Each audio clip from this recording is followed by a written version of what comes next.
আপনি সুস্থ আছেন বলছেন আলহামদুলিল্লাহ শেষ। আসলে আলহামদুলিল্লাহ বলেই কি আমাদের কাজ শেষ? না রে ভাই, না। আপনি সুস্থ আছেন, আপনার তো উচিত ছিল আল্লাহ সুবহানাহু ওয়া তাআলার কুদরতি পায়ে লম্বা সিজদা ঠেকিয়ে 2 রাকাত নামাজ পড়ে মালিকের শুকরিয়া আদায় করা। মালিক, আপনি এখন পর্যন্ত আমাকে সুস্থতা রেখেছেন। মালিক, আপনি এখন পর্যন্ত আমাকে সুস্থ সবল জীবন যাপন করার তৌফিক দিয়েছেন। মালিক, পৃথিবীতে এমন বহু মানুষ আছে যাদেরকে আপনি এখন পর্যন্ত হাসপাতালের বেডে ফেলে রেখেছেন। এমন মানুষ আছে, আপনি মহিপালে যান, মানুষের দাঁড়ে দাঁড়ে হাত পেতে পেতে খাচ্ছে। এমন বহু মানুষ আছে যাদের হাত নাই, পা নাই, চক্ষু নাই। আল্লাহ সুবহানাহু ওয়া তাআলা কিন্তু আপনাকে ওই সমস্ত ব্যক্তিদের অন্তর্ভুক্ত করেন নাই। আল্লাহ তাআলা সূরা ইব্রাহিমের 7 নম্বর আয়াতে বলেন, লা ইন শাকারতুম লা আযীদান্নাকুম ওয়া লা ইন কাফারতুম ইন্না আযাবি লাশাদীদ। বান্দা, তুমি যদি আমার নিয়ামত পাওয়ার পর শুকরিয়া আদায় করো, শুকরকারী বান্দার শামিল হও, অন্তর্ভুক্ত হও, তাহলে বান্দা আমি তোমার নিয়ামতকে আরো বেশি বাড়িয়ে দেব। আর যদি তুমি অকৃতজ্ঞ হও, আমার নিয়ামতের শুকরিয়া কদর যদি তুমি না করো, তোমার নিয়ামত আমি ছিনাই নিবই, তার সাথে তোমাকে ইন্না আযাবি লাশাদীদ, কঠিন আযাবের সম্মুখীন আমি রব তোমাকে করব। আপনি কয়টা নিয়ামতের শুকরিয়া আদায় করছেন বলেন আমাকে? আমি যদি আপনাকে ধরি, পদে পদে আপনার নিয়ামতের শুকরিয়া আদায় আপনি করছেন না, আমি আপনাকে ধরিয়ে দিতে পারবো। অথচ আল্লাহ সুবহানাহু ওয়া তাআলা আপনাকে অসংখ্য অগণিত নিয়ামতের মধ্যে ডুবিয়ে রেখেছেন।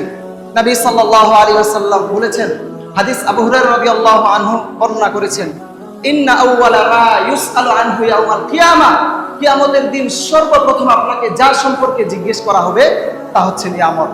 ইয়ানিল আবদা মিনান নাঈম, আপনাকে নিয়ামত সম্পর্কে জিজ্ঞেস করা হবে।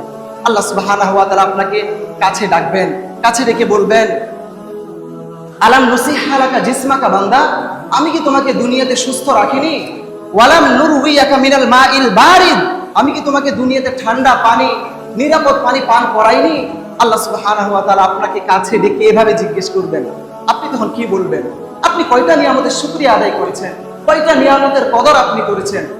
এখন হয়তো অনেকেই বলতে পারেন যে হ্যাঁ, আমরা তো নিয়ামতের শুকরিয়া আদায় করি, খেলাম আলহামদুলিল্লাহ, হ্যাঁ সারাদিন ইনকাম করলাম আলহামদুলিল্লাহ। মানে আলহামদুলিল্লাহ বলেই যে আমাদের নিয়ামত শেষ, অধিকাংশ মানুষ আমরা এটাই মনে করি। আসলে কি তাই? আসলে তা নয় ভাই। আলহামদুলিল্লাহ বলে আমাদের নিয়ামতের শুকরিয়া আদায় করা কখনোই শেষ হবে না। আপনি যদি আপনার বিবিকে একটা বড় মাছ এনে হাতে ধরাই দেন, আপনার বিবি যদি সেই মাছটা না কুটে না কাটে সোজা নিয়ে যদি ফ্রিজে ঢুকায় রাখে, আচ্ছা বলেন তো সেই মাছের কি হক আদায় করা হবে? আপনার বিবি কিন্তু বড় মাছটা হাতে নিয়ে বলবে আলহামদুলিল্লাহ, আলহামদুলিল্লাহ বলে সোজা ফ্রিজ, কোনো রান্না বান্না নাই, সেই নিয়ামতের শুকরিয়া আদায় হবে? কখনোই হবে না। সে যখন মাছটা সুন্দর করে রান্না বান্না করে আপনার সামনে খেতে দিবে, এরপরেই কিন্তু সেই মাছের হক আদায় হবে বা সেই নিয়ামতের শুকরিয়া আদায় করা হবে। আমাদের ক্ষেত্রেও সেম, আমরা ভালো কিছু করতে পারলেই বলি আলহামদুলিল্লাহ। আপনি সুস্থ আছেন বলছেন আলহামদুলিল্লাহ শেষ। আসলে আলহামদুলিল্লাহ বলেই কি আমাদের কাজ শেষ? না রে ভাই, না। আপনি সুস্থ আছেন, আপনার তো উচিত ছিল আল্লাহ সুবহানাহু ওয়া তাআলার কুদরতি পায়ে লম্বা সিজদা ঠেকিয়ে 2 রাকাত নামাজ পড়ে মালিকের শুকরিয়া আদায় করা। মালিক, আপনি এখন পর্যন্ত আমাকে সুস্থতা রেখেছেন। মালিক, আপনি এখন পর্যন্ত আমাকে সুস্থ সবল জীবন যাপন করার তৌফিক দিয়েছেন। মালিক, পৃথিবীতে এমন বহু মানুষ আছে যাদেরকে আপনি এখন পর্যন্ত হাসপাতালের বেডে ফেলে রেখেছেন। এমন মানুষ আছে, আপনি মহিপালে যান, মানুষের দাঁড়ে দাঁড়ে হাত পেতে পেতে খাচ্ছে। এমন বহু মানুষ আছে যাদের হাত নাই, পা নাই, চক্ষু নাই। আল্লাহ সুবহানাহু ওয়া তাআলা কিন্তু আপনাকে ওই সমস্ত ব্যক্তিদের অন্তর্ভুক্ত করেন নাই। আল্লাহ সুবহানাহু ওয়া তাআলা কিন্তু আপনাকে তাদের দলে শামিল করেন নাই ভাই। একটু কল্পনা করেন, একটু চিন্তা করেন, আল্লাহ আপনাকে কতটা ভালো রেখেছেন, কতটা ভালো রেখেছেন।